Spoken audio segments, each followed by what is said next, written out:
love it, right? We love it. We love New Hampshire.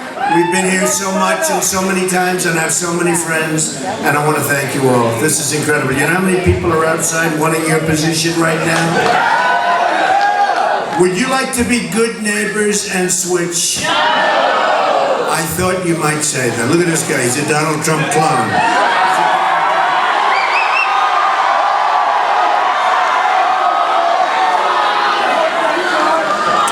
So, we're at the beginning of a very, very important last few days. This is really crunch time. Not only February 9th, this is going to lead to one of the most important presidential elections, maybe the most important in many, many decades. You're going to play such a big role. I mean, and just a massive role when you think about it. The whole world is focused on this area. And honestly, if our country doesn't get it right this time, we're in big trouble because we're going in the wrong direction. The economy is terrible. Our trade with foreign countries is horrible. They're taking it away from us. We don't have the right people negotiating for us. And we're going to do some question and answers very soon. I just wanted to say a few words because we are being decimated on trade. We're being decimated. We're being decimated by China, by Japan, by every single country that we do business with. And it's never going to change with these politicians. We have politicians in charge of our country. We're taken care of by special interests. I'll give you an example, Medicare. So we're the biggest drug buyer in the world. We buy drugs to make people better. All of that's fine. But we don't negotiate the price of the drugs. So we're spending perhaps $300 to $350 billion more for drugs, buying from our drug companies. Now people say, how's that possible? It's not possible. It's possible because the drug companies have probably the second or third most powerful lobby in this country. They get the politicians, and every one of them is getting money from the drug companies, every single one. You know who's not? Me. I'm getting money from nobody, except for the small donor. Except for the small donor that buys the Make America Great Again hat, which we see all over the place. But we do. We have people that send in $50 and send in $150, but I don't take the donations. And so I'm self-funding, essentially, self-funding my campaign. Meaning, when it comes time to negotiate the cost of drugs, we're going to negotiate like crazy, folks. So you're talking right there, one item, government waste, one item, 300 and maybe more than that, $300 billion. I mean, can you imagine that? Now, there are many items like that. There are many, many items like that. There are many places like that. If you listen to these politicians, I heard one of them say, we're going to try and balance the budget over the next 25 years. I said, 25 years? What are you talking about? These are politicians. They're all talk, no action, but they're not stupid people. They live for their donors, they live for the special interests and the lobbyists, and they work for them. So when the drug companies give to most of the people that I'm competing with on both sides, they have tremendous power, whether it's Johnson & Johnson, whether it's Merck or Pfizer. How about Pfizer?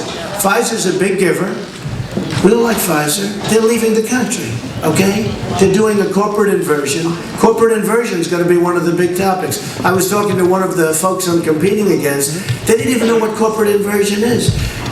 Companies are leaving our country. You know, in the old days, like 10 years ago, they'd leave New York for Florida, or they'd leave here for someplace. Unfortunately, you lost a lot to Mexico, right? You lost tremendous to Mexico. Unbelievable. They wiped out your whole state. But they would leave this state, and they'd leave other states. For other states, at least it would be in the United States. Now they're leaving the United States for Europe and Asia and lots of other places. And they're leaving for a lot of reasons. Number one, the CEOs, the top people, they tend to be international people now. They don't have the loyalty like me or somebody else. They don't have the great loyalty to the United States.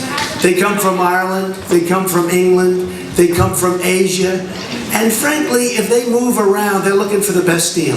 That's a very dangerous thing, because we're going to lose millions and millions of jobs if we don't stop the flow.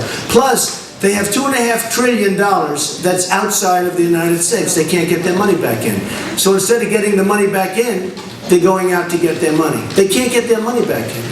So we're going to solve that problem. And that's an interesting one, because every single person, every Democrat, every Republican, everybody wants that money to come back into the United States. I think the $2.5 trillion number is very low. I think it could be $5 trillion. It's massive.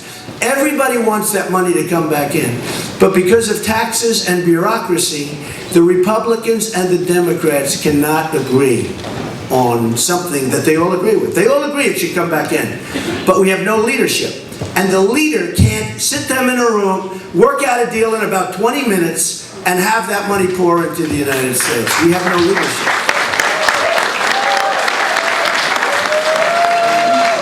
So, oh, believe me, that deal would happen so fast. You think about this stuff and you just can't even believe it.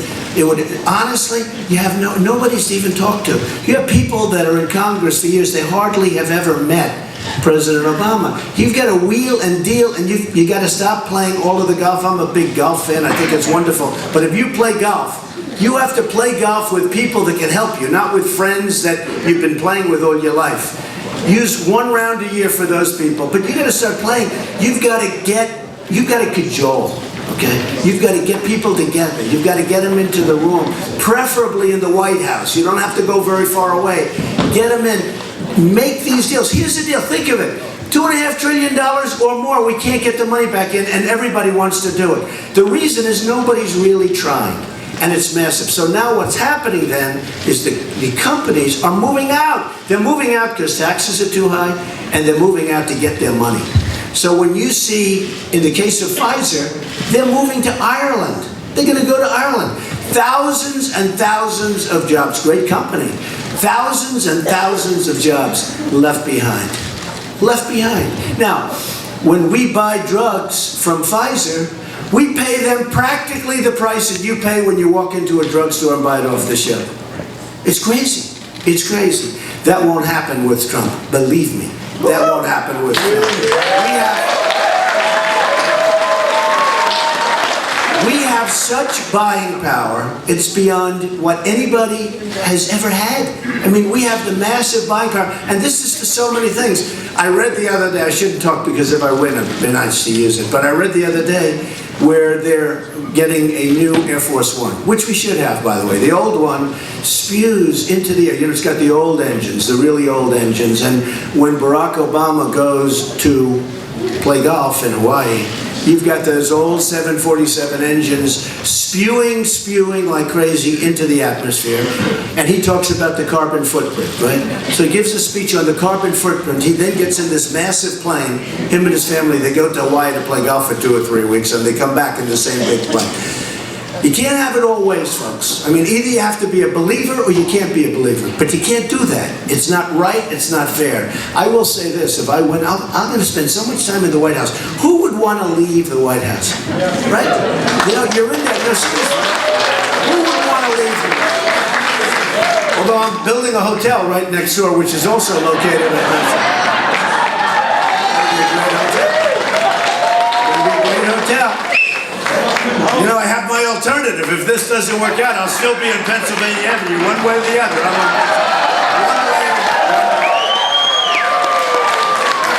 You know, there's an example. It's the old post office. It was built in 1888.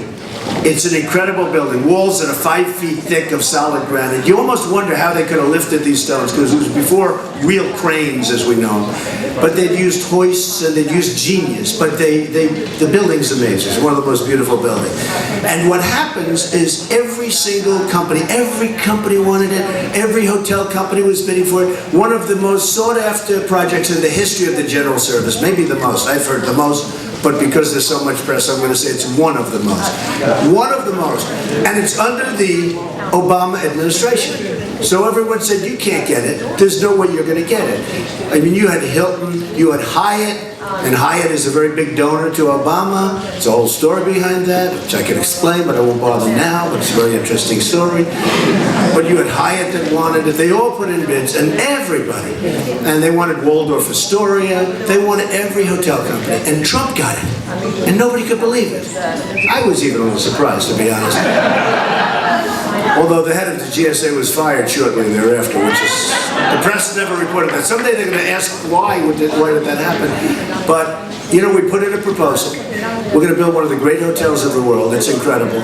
It's, by the way, 2 years ahead of schedule. Think of that. 2 years ahead of schedule. It's supposed to open in about 2 years. And it's under budget. It's going to be one of the great hotels of the world. It's going to be amazing. And a great thing. Now what happened is they looked at a couple of things. The GSA wanted two things. They wanted a great building. A lot of people put in for an office building, so they were out because they really ideally wanted a hotel. Plus, there's more employment when you have hotels, a lot of reasons. But they also, I mean, very strongly, they want to have the strongest financial statement.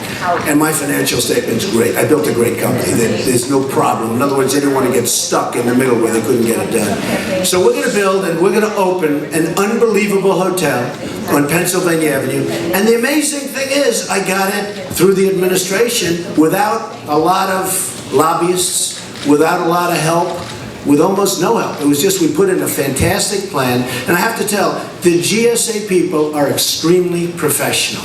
They're unbelievable. They're talented people. We're talking about government people. They're very, very talented people. Now, if I didn't get it, I probably wouldn't say that. But they really are. They're very talented people. So, we're being beaten in so many different ways. We're being beaten in trade. We're being beaten horribly with our military.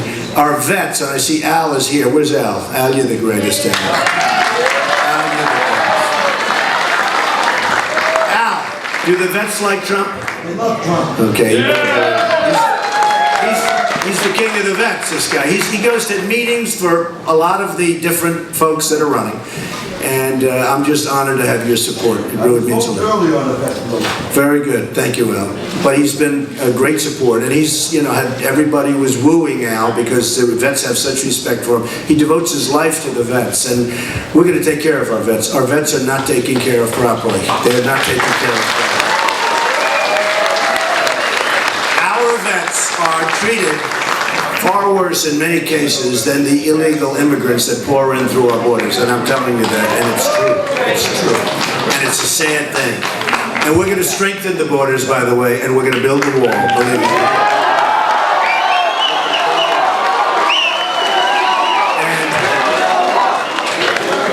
And we're going to build the wall, and who's going to pay for the wall, folks?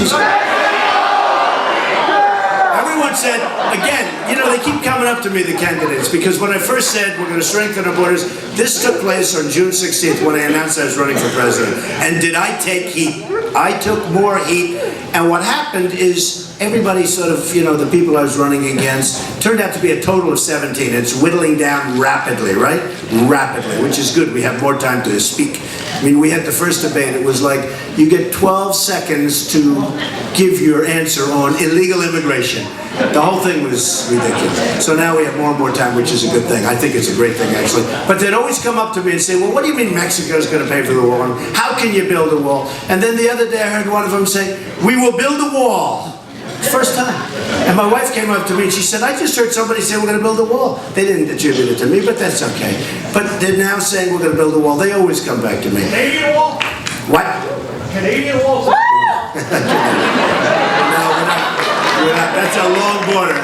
People have asked that question. Do we want a wall between Canada? That's a long way.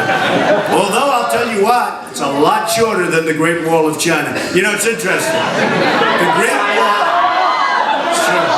The Great Wall of China, 13,000 miles long, and it was built 2,000 years ago.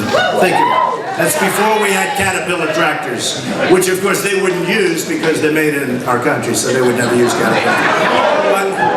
But look, 13,000 miles long, and that's a wall. That's called a serious wall.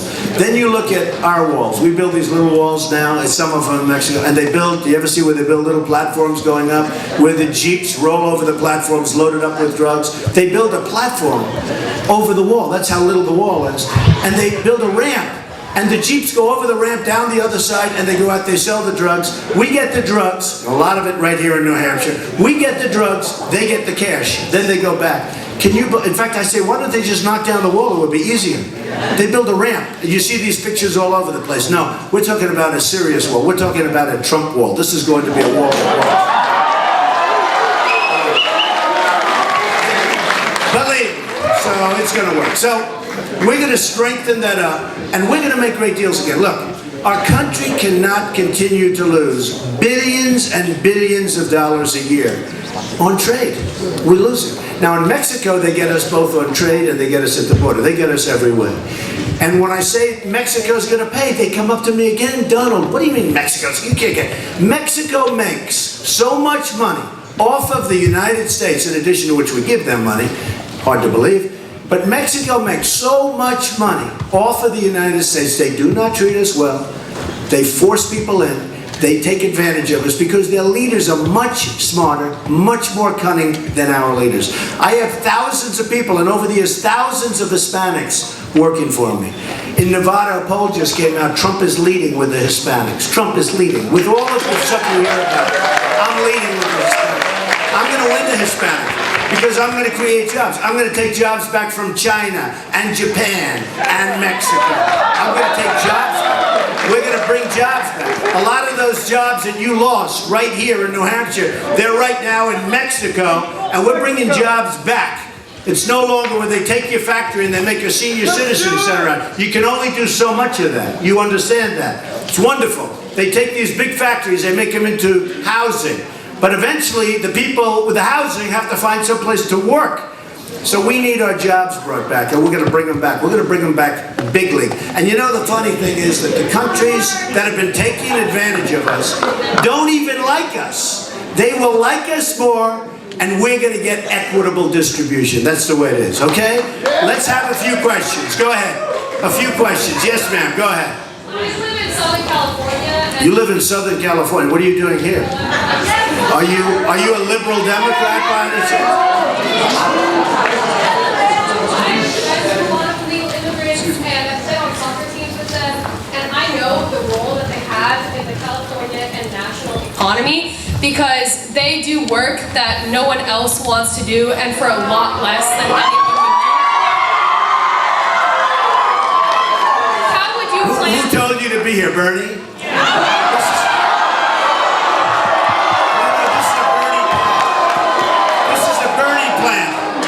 Okay, I understand your question, and I understand.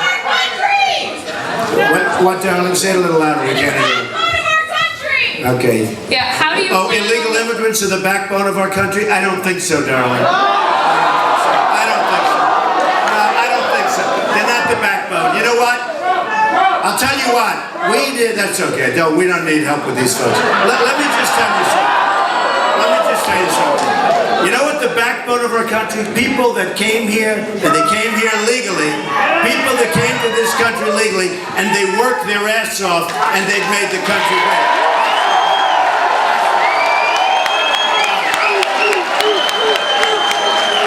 Okay, another question? Yes, go ahead, sir. Go ahead. Okay, good, Al. Good. Good. Thank you, Mr. Trump. Thank you. I'm Dick from Concord. There are over 200,000 beneficiaries of Social Security here in the state of New Hampshire. What is your plan to update Social Security? Right. I'm the only one that can say it in the group. We're going to save Social Security. We're going to make our country rich again. We're going to take back the billions and billions and actually trillions of dollars that's being sucked out of us by all the other countries throughout the world that are ripping us off. And by the way, ripping us off and don't respect us and don't like us and mock us. When you look at that Iran deal, the stupidity of that deal, where we give $150 billion, we get nothing. And frankly, the sailors that were caught with guns to their heads in a begging position, if that money wasn't due in 2 days, we wouldn't have those sailors back either. We're going to be respected as a country. We're going to bring back our jobs into this country. And we're saving Social Security and Medicare. We're saying Medicare works. Now we're going to get rid of the abuse and all of the fraud and all of the things that you see going with it. We're going to, as an example, the VA. The fraud at the Veterans Administration is beyond belief. We're going to straighten it out. But we're going to make the veterans happy like they should be. They're going to be treated well. You know, veterans die waiting for doctors on simple things. They die. They wait in rooms for 5 days, 4 days, 6 days, waiting for a doctor. And they die. Thousands and thousands, is that a correct statement now? I mean, thousands and thousands. That's why you do need Trump. Because you know what? No politician's going to solve it.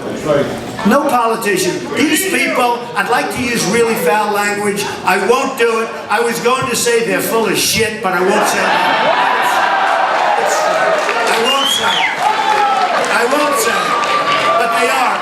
But I won't say that because it's too controversial. Let me tell you. And of course, it's not politically correct. You know, our country has become so politically correct that we can't move anymore. We can't walk anymore. We can't do anything more.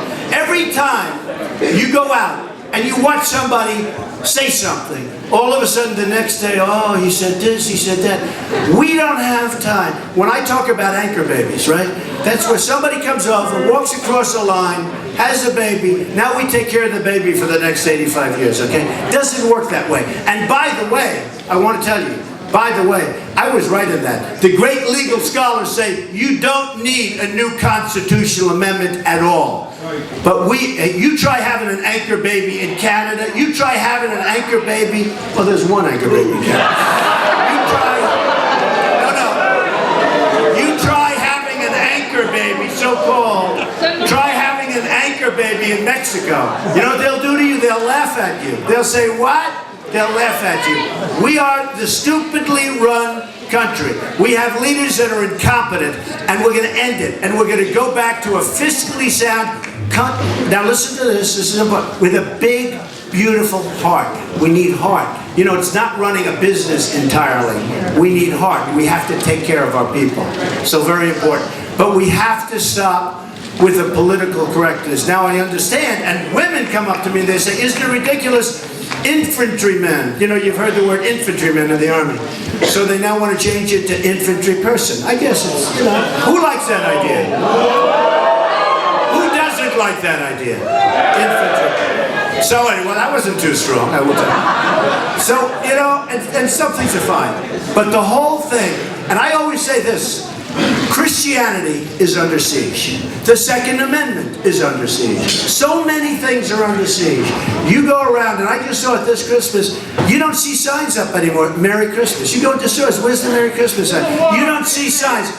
We're going to have Merry Christmas and Happy Holiday. We're going to have Merry Christmas in our stores again. These people are afraid to put up the sign.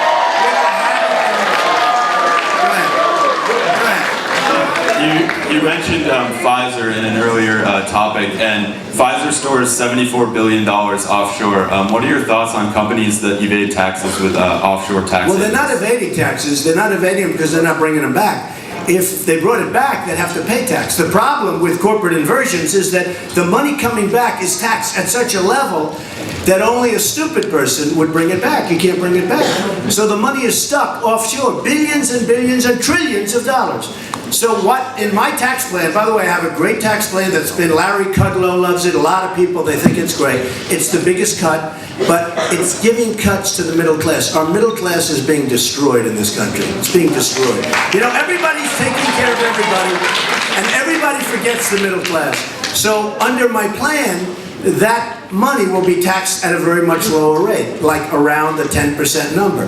It'll be a number that they can bring it in, but that's not the only problem. The other problem is the bureaucracy and the paperwork and all of the things necessary to get that money brought back into the country are astronomical. I have a friend, he's got billions of dollars, company. They have billions of dollars offshore. He says, forget about the tax. I would never bring it back. In fact, they're thinking of leaving the country, going out to get their money. That's what they're doing. They're leaving the country to get their money. But instead of, if it's not just the tax, he said the paperwork is unbelievable to get the money back in. It can be solved so easy. I mean, literally, it can be solved in one day, and we'll get that money back in, okay? Yeah, Al, go ahead. Yeah, I have a question here from a National Guard came in from Massachusetts. Okay, good, good. How are you? Good, how are you? Thank you for taking my question, Mr. Trump. Thank you. I enlisted in the National Guard back in 2009 during my junior year of high school. I have a quick question for you about what your policy is going to be for taking down ISIS, which is right now our biggest global threat. I know what you're saying you're going to do with with Syria. It's actually a simpler question than you think, because a lot of people smile when they say, "Oh, it's such a complicated." Well, the truth is, I will say this: look, I have a very strong plan for it. I have a very, very powerful plan. We're going to knock the hell out of them. It's going to be fast. But if I win, and I have a good chance. If I win, I don't know that I'm going to win, but I have a good chance. I have your vote, right? Do I have people's votes in here? And this is going to sound like, oh, and the press will say, oh, in order not to talk about the question. We're talking about military, right? We're talking about secrets. I hated giving up that whole thing about attack the oil. I was the only one that said take the oil. Nobody else was saying it 4 or 5 years ago. I was saying it. And somebody said to me, what are you going to do? What are you going to do? I went almost a year. I said, I don't want to tell you. I don't want to tell you. And because of the kind of a democracy that we have, because of the kind of a government, I realized that eventually I have to say, we need unpredictability in our government in terms of outside agents. We have a problem, and it's a tremendous problem. Obama gets up and he says, we are going to send 50 young people to Iraq or to Syria, just like he did recently. Those 50 people are right now in grave danger because they have a target on their back. Why do we have to announce it? Same thing here. I have plans that are so good. But you know what? The day I announce it, it's worthless. I mean, they're going to prepare for it. General MacArthur, if he ever heard, right? General Douglas MacArthur, great general. General George Patton. Can you imagine them saying, like the question, what are you going to do about ISIS? How would you attack them? Okay. Can you imagine General Patton standing in a group out here with all of the press telling how he was going to attack the enemy? Okay? We are going to hit them so hard and so strongly. In our military, we're going to build it up. It's going to be truly strong and truly powerful again. And you know what? It's the single cheapest thing we can do. And remember this, some people say, oh, Trump is tough. And somebody said, Jeb Bush, here's a guy who spends $100 million on the campaign, and he's down at 2%. I spent the least money, and I have the highest rating. I spent the least money. Now I'm going to start spending a lot of money, I will tell you. Maybe you've heard this, but because it used to be 35, then it used to be 30, but now it's up to about 42. I was supposed to be into this thing at this point, exactly this day, 42 million. That's what I had planned. But I can't put it on. Because the television's cover, I have television, 15 minutes commercial, 15 minutes. So they go Trump, commercial, Trump, commercial, Trump, the whole show. If I put Trump, Trump, Trump, the whole, people would start getting sick. They go, I can't take it anymore. The truth. So I've saved so much money. Now, wouldn't it be nice though, if our education, we spend more money per pupil than any country in the world, and we have one of the worst. We're ranked number 30 in the world. Bad. We have countries that you wouldn't believe ahead of us in education. So we spend the most and we have the least. Like Jeb Bush. He spent the most and he's got the worst. So it's the same thing. What's the difference? Wouldn't it be nice if you could have the Trump approach? I spent the least and I have the best result. Okay? Right? Now, with that being said, I'm actually starting to spend good money. And the reason is, number one, I don't want to take a chance, okay? Number two, I don't want to blow it. And number two, I feel guilty. I feel guilty. Because it's like, I thought I'd be in for 42, 50, 60 million, but I'm in for so little. In fact, most of the money is paying myself back for the use of my airplane. If you think, a big thing, it says airplane, but I own the airplane. You have to set the target, you have to pay yourself back the cost of the airplane. That's a big chunk of what I spend. But I'm going to spend a lot of money because we don't want to take a chance, and I do feel guilty. Okay, Al, go ahead. Mr. Trump, how would you deal with an obstructionistic Congress? Oh, we have to get along with them. I've dealt with politicians all my life. Somebody said the West Side Railroad here in Manhattan, from 72nd Street to 59th Street. I had to deal with many community groups. I had to deal with thousands of people. I had people picketing and rioting and protesting years ago. And I got it approved. I got it approved. Nobody could believe it. In fact, I bought the land inexpensively because everyone said you'll never be able to get it zoned, we call it. And now we have 6,000, almost 6,000 units on the site. And it's a tremendously successful job. It was a great job, one of the great things that I've done. So I built a city within a city. Everyone said you couldn't do it because you'll never get it approved. Let me tell you, it sounds like wrong. Getting that approved is harder than 95% of the things that I have to get approved through Congress, and maybe more than that. It was incredible. But I've gotten zoning all my life, and I've gotten approvals, and I've dealt with politicians all my life. Trump Tower was supposed to be a 30-story building. It was zoned for 30 stories next to Tiffany. Then I bought the Tiffany air rights. They said the most you're going to go is maybe 32 stories, and it's 68 stories. There's so many different things that I've done. A building opposite, as an example, a building on Trump World Tower opposite the United Nations. They said the most you're going to go there is 40 stories, and it's 72 stories. Actually, it's 90 stories. Depending on the way you want to count the stories, we count them all differently. But it's a massively tall building, one of the tallest concrete structures in the world. Many things like that. And you know, you have to go through massive communities, you have to go through New York City politics, which is very tough. And getting those things approved, believe me, is tougher than 95% of the things that you and I are talking about today. Okay? Yes. I mean, compare that to saying, hey fellas, we got to get $5 trillion brought back into the country, and we all agree. You think that's easy? I'll get that done very quickly. But when you say you're going to build thousands of units along the Hudson River on the west side with traffic and all the problems, that's called being able to negotiate. Or getting the most sought-after project in the history of the GSA on Pennsylvania Avenue, and your name is Trump, and it's the Obama administration, that's called negotiating.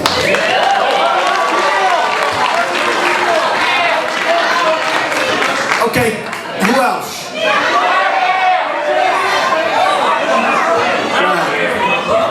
I am very proud that my father served for 35 years in the Air Force. Good. My husband is now suffering from the water at Camp Lejeune and is dying. What are you going to do for our veterans? The water at Camp Lejeune, In the and I've heard that from other people. I've certainly heard a lot about the water in Flint. That's a total catastrophe. The water in Camp Lejeune, I'll take a look at that. I've heard it from other people. I'll take a look at that. Okay, one more question. Give me a good one. This guy looks great. Give me a good one. He looks like a great guy. I'll probably be wrong on this, but that's okay. Hey, you know what you do? It's like Elton John. You always want to finish with a strong song. If it's a lousy question, I'll take another one. All right, go ahead. Decided this is a lousy question. Mr. Trump, would you have a plan to defund some of the federal money that is being dispersed to these sanctuary cities throughout the Sanctuary country? cities are over. Yeah. I get it. Forget about defunding. You don't have to worry about defunding. There will be no more sanctuary cities. Look at Kate. Look at Kate in San Francisco. Look at Jamil in Los Angeles. Look what's happened in Florida. I mean, Jeb Bush was governor and you had sanctuary cities. Now he says, oh, I don't like sanctuary cities. Well, he was governor and you had sanctuary cities. Hey, by the way, remember this, because it just reminded Jeb, all right? Jeb is in favor of Common Core. There won't be any Common Core. Common Core is gone. Okay? Common Core is gone. Second thing, Second Amendment. Second Amendment with Trump will be as strong or stronger as it is right now. There won't be any chipping away like everybody wants to do with the Second Amendment. And if you look at Los Angeles, if you look at California, you look at some of the things that have happened. Look at Paris, the toughest gun laws in the world. And they lost 130 people, and they have people right now dying in a hospital by 20, 25 people. So gravely ill, many will die, many will lead very, very difficult lives.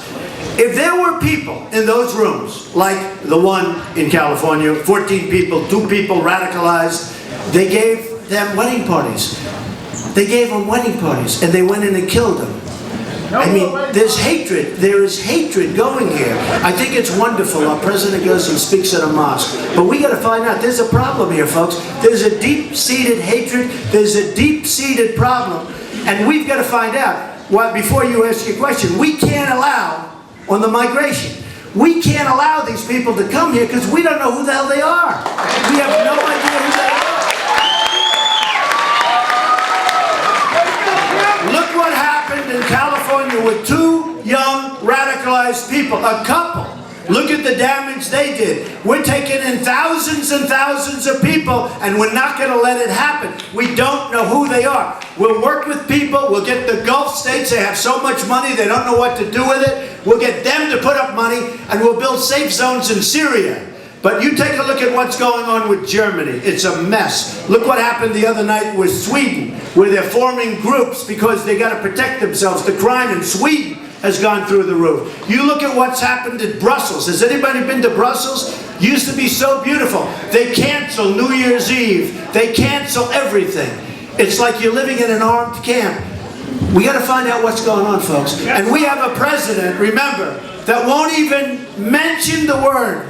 He won't even mention the word, okay? He won't mention it.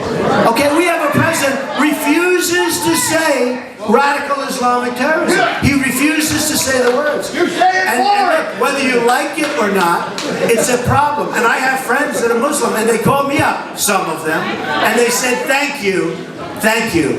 You're doing all of us a favor, because it is a deep-seated hatred. It's a deep-seated problem. And just like when I talked about illegal immigration, when I announced that everybody was against me, now they're all for me. In fact, they say the reason I'm leading in the polls is because of immigration.